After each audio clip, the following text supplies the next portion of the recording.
Miks Damaskuse terasel on need mustrid?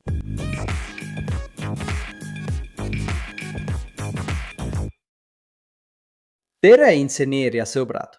Täna näitan teile, mis toimub ühe kaunima ja salapärasema metallurgia teose Damaskuse terase telgitagustes.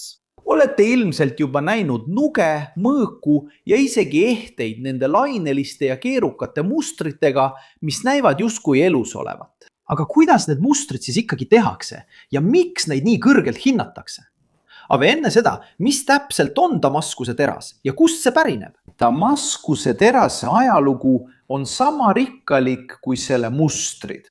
Nimi Damaskus viitab Süürias asuvale Damaskuse linnale, mis oli oluline kaubanduskeskus, kus neid terasid müüdi ja imetleti. Siiski ei toodetud algset terast seal. Tegelikult tuli see Indiast ja Sri Lankalt, kangina, mida nimetati rutsiks.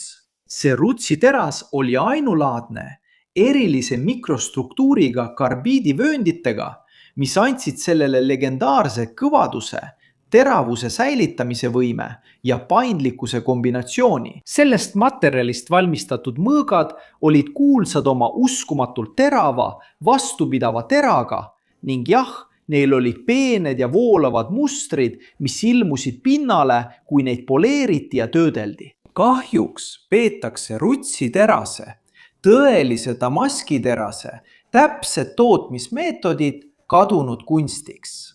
Arvatakse, et protsess, mis hõlmas rauamaagi sulatamist kivisöega suletud tiiglites, väga spetsiifilistes tingimustes ja pika aja jooksul, sõltus kas teatud koostisega maagivarudest, mis said otsa, või suuliselt edasi antud sepistamistehnikatest, mis aja jooksul unustati. Umbes 18. sajandil lõppes rutsterase tootmine ja koos sellega kadus ka nende legendaarsete terade saladus. Aga kui algne protsess on kaduma läinud, siis kuidas kasutatakse tänapäeval nii paljudes nugades ja mõõkades Damaskuse terast?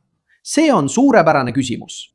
See, mida me tänapäeval nimetame Damaskuse teraseks, oma nähtavate ja eristuvate mustritega, on enamasti see, mida tehniliselt tuntakse kui mustriga sepistatud teras ehk pattern welded steel. See on erinev tehnika kui ajalooline Woods teras, kuid suudab mustrite esteetilist ilu jäljendada ja isegi ületada, kombineerides erinevaid terasetüüpe, et luua ainulaadsete omadustega materjali. Kuidas siis seda mustriga sepistatud terast tehakse, et luua mustreid? Protsess algab 2 terasetüübi valimisega. 2 või enam erinevate omadustega terasetüüpi, millel on veidi erinevad omadused. Näiteks kõrge süsinikusisaldusega teras, mis muutub tumedamaks, ja madala süsinikusisaldusega või niklit sisaldav teras, mis jääb pärast töötlemist heledamaks. Need terasetükid asetatakse vaheldumisi kihtidena üksteise peale, nagu metallist võileib. Kujutage ette, et teete lasagnet, aga pastale ja kastmele vaheldumisi panete erinevaid metallitükke.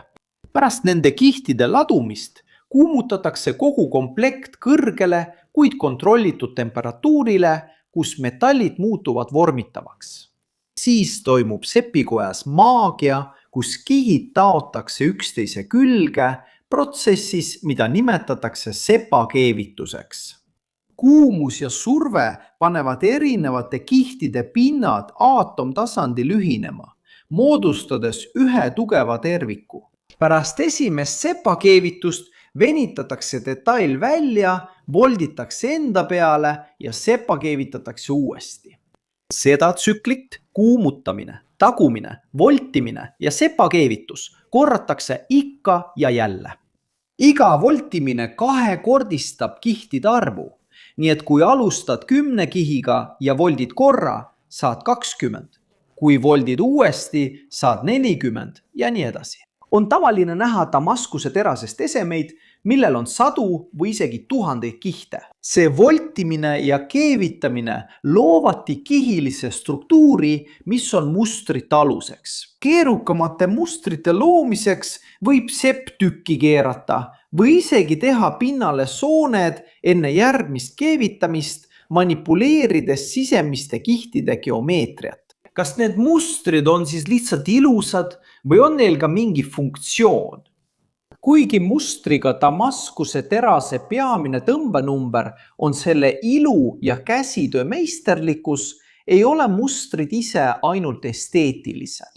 Erinevate teraste kombineerimine võib anda lõpptulemusele omaduste tasakaalu, mida oleks raske saavutada ainult ühe terasega. Näiteks võib kõvemast terasest südamik olla ümbritsetud sitkemast terasest kihtidega, mille tulemusel saadakse tera, mis on ühtaegu terav ja vastupidav murdumisele. See on materjalitehnika viis, mille eesmärk on optimeerida jõudlust. Aga mis annab sellele ainulaadse ja lainelise välimuse, mida me nii väga imetleme? Siin peitub üks kaasaegse Damaskuse terase suhtes saladustest. Happetööklus. Pärast sepistamist lihvitakse ja poleeritakse terase tükk peegelsiledaks. Selles etapis pole mustrid veel nähtavad. Mustrite ilmumine toimub siis, kui detail kastetakse happelahusesse, tavaliselt raudkloriidi. Happe mõjub igale kihis olevale terase tüübile erinevalt.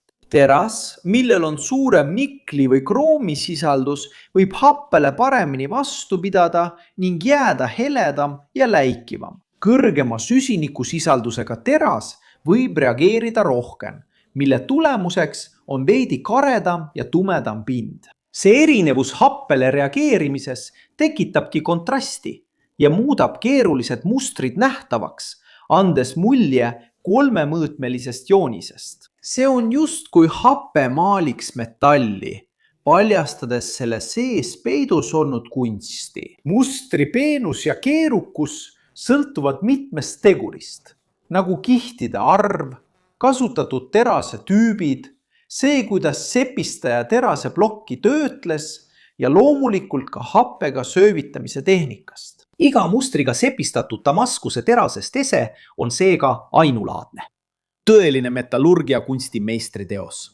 Ja kus me leiame Damaskuse terast tänapäeval? Ja miks see nii hinnatud on? Tänapäeval kasutatakse Damaskuse terast kõrge kvaliteediliste käsitöönoade valmistamisel, nii kokanduses kui ka kollektsioneerimiseks. Ja jahipidamisel tänu selle ilule ja paljudel juhtudel ka suurepärasele jõudlusele. Seda leidub ka ehetes, kellades, eritellimusel valmistatud tulirelvades ja isegi dekoratiivsetes esemetes. Selle väärtus tuleneb valmistamisprotsessi keerukusest, mis nõuab suurt oskust sepalt ning iga mustri ainulaadsusest. See on täiuslik ühendus kõrge jõudlusega metalli, funktsionaalsuse ja kunstiteose esteetika vahel. Kui oled siiani jõudnud ja sulle meeldis video, siis ära unusta tellida kanalit. Kui sa pole veel tellinud, pane like ja aktiveeri teavituste kelluke. Ja kui leiad, et meie sisu on huvitav, kaalu liikmeks hakkamist, et aidata meil jätkata sisu loomist siin platvormil ning et sind meie videotes ära mainitaks. Ja kui oled uudishimulik ja tahad rohkem teada meie soovitatud kursuste kohta, siis kasuta siin kõrval olevat QR-koodi või lingi video kirjelduses, et saada ligipääs mitmetele võimalustele arendada erinevaid oskusi, mis annavad sinu karjäärile eelise. Aga sina, kas sul on olnud võimalust näha ühte Damaskuse terasest eset?